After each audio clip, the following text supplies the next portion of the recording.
Well, another U-turn. Who would have fucking believed it? Well, I would have. The cabinet minister told to resign over local elections U-turn. Well, as we're all aware now, because it's all over the mainstream media and on the talk shows and everything now, that the local authority elections in 30 local authorities will now go ahead in May. They were going to be delayed until 2027. I wonder why.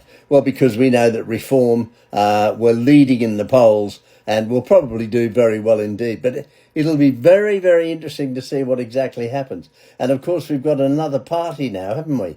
We've got another party, Rupert Lowe's new party. Now, Restore UK, which is Rupert Lowe, he was a member of Reform, and of course he fell out with Nigel Farage, which from what I can gather is not difficult to do. But is this going to split the vote? This is what worries me. You got Reform, you got Restore, and Restore are going even more right-wing than Reform. I don't know what that fucking means, to be honest. Am I right-wing? I used to be a conservative, a slightly right-of-centre conservative. Now I'm even further to the fucking right. When I see migrants and I see immigrants, illegals, and I see people from other backgrounds in London protesting about the situation in the UK, I say, fucking time to change. Time for the British public, the Christian democratic public of the UK, to say enough is enough. I've talked about this endlessly over the last year and a half, 2 years, maybe even longer. Is it going to make any fucking difference? I don't know. But if people like me and other people on the streaming medias, if we can get a few people more to be proud to be British, to be proud to wave the flag, and how dare you come over here, and how dare you threaten me, and how dare you get out in droves of you in London in particular, where there are lots of you, you know who I'm talking about. You can fuck off. We don't want you here. You're not welcome here. You are just a nuisance, and we're tired of it. We're getting sick of it. We've given you everything. England is so generous, and even to the point where we're paying reparations because you lost your fucking mobile phone. I mean, that to me yesterday when I heard about it, I'm still seething about it as we speak now. It's just fucking ridiculous. Now, the reason they've done the U-turn on the election, going back to my original point, is it was the Telegraph, along with the Reform, that said, you know, they went to the High Court to overturn that and said it was illegal delaying elections in 30 authorities. And it turns out the government lawyers have read the justification and have said, we're not going to win this, we're going to have to back it off. The only problem is the British taxpayer will have to pay the government expenses. So you and I, the fucking British taxpayer, will have to pay the expenses. I hope the money that goes to the Telegraph and to Reform, I hope they give it to a charity. But of course they won't. Probably buy new cars with it. Who knows what's going on back there? What's going to happen in May will be very, very interesting. Not only here in the UK, but I think in America, they've got the half and the midterm elections. I've watched some interviews with Gavin Newsom. AOC, she's a darling, isn't she? She could be a candidate for... She can't even answer questions. I mean, the Democrats, they are. I mean, if dumb was a gold medal, they'd fucking win every time. Gavin Newsom, or Gavin Newsom, whatever you like to call him, the governor of California, that beautiful state of California is broke. Seen what he's done to us. And nobody talks about the fiasco that was that terrible fire they had about a year ago. I see Mel Gibson's making a play that he might even be a governor. Now, he, of course, would be a Republican. I think Mel would make a bloody good governor, better than this current one, who wants to be the president. Oh, my God. Unbelievable. And Hillary Clinton was over at the Munich conference. I mean, she's quite erudite. I mean, I totally disagree with most of what she says, except about Ukraine, where I think she's absolutely spot on. And I just don't understand why Trump is so anti-Ukraine. I do not understand it.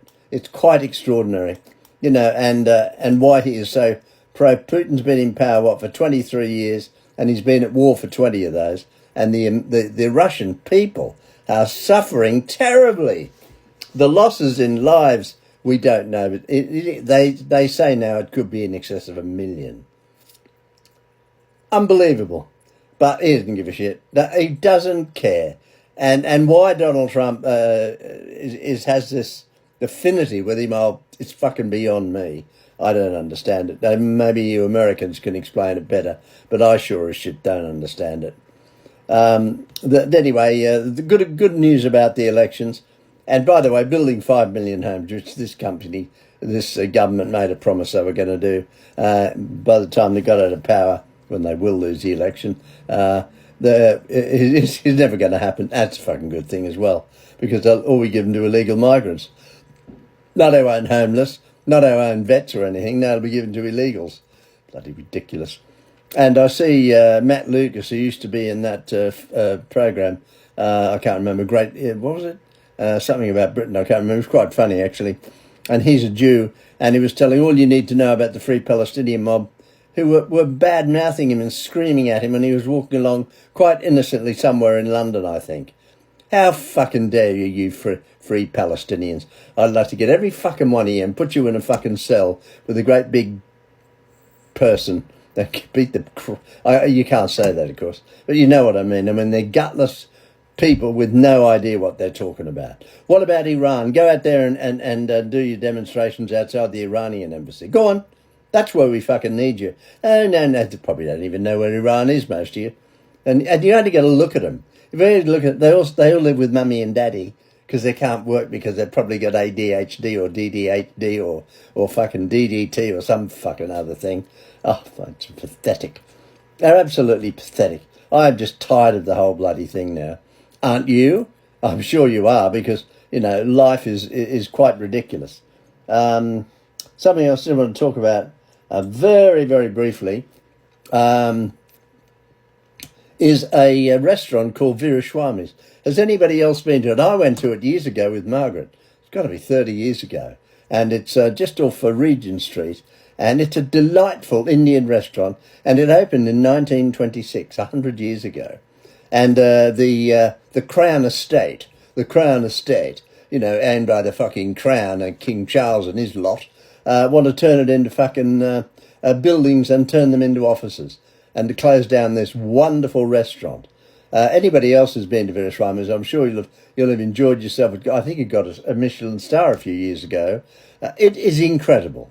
And I recommend you go there, and we should support the people who own that, and we should welcome the fact that restaurant's been going for 100 years. I mean, the entertainment industry is under terrible threat from this government. The cost of going out for a meal now is absolutely ridiculous. But one of these icons, like Veeraswamy's, I'm fully in support of you, apart from the fact that I love Indian food. And they also do a combination. They do a steak and kidney pie and things like that. I mean, so try it. And they do the original mulligatawny soup, which was on their original menu in 1926. Go along, support it. Veeraswamy's, we want you to stay open. And all of those who like Indian food, and who doesn't, if you don't, there's something wrong with you. Well, you're probably a fucking vegan, pro-Palestinian or something. Can't eat pork. Oh no, it's bad for you. Oh my God, what a life we live. Anyway, well done to Veeraswamy's. And to everybody else out there, and well done to Reform and the Telegraph for overturning that decision not to have the election. And won't that be interesting? I can't wait for May now. Sorry, I'm a bit late today, but I had things to do, places to go and people to see. I have another life outside of... No, I don't really. But anyway, here I am this afternoon on this Tuesday, and I hope you're well. Look after yourself for Pete's sake. Bye-bye.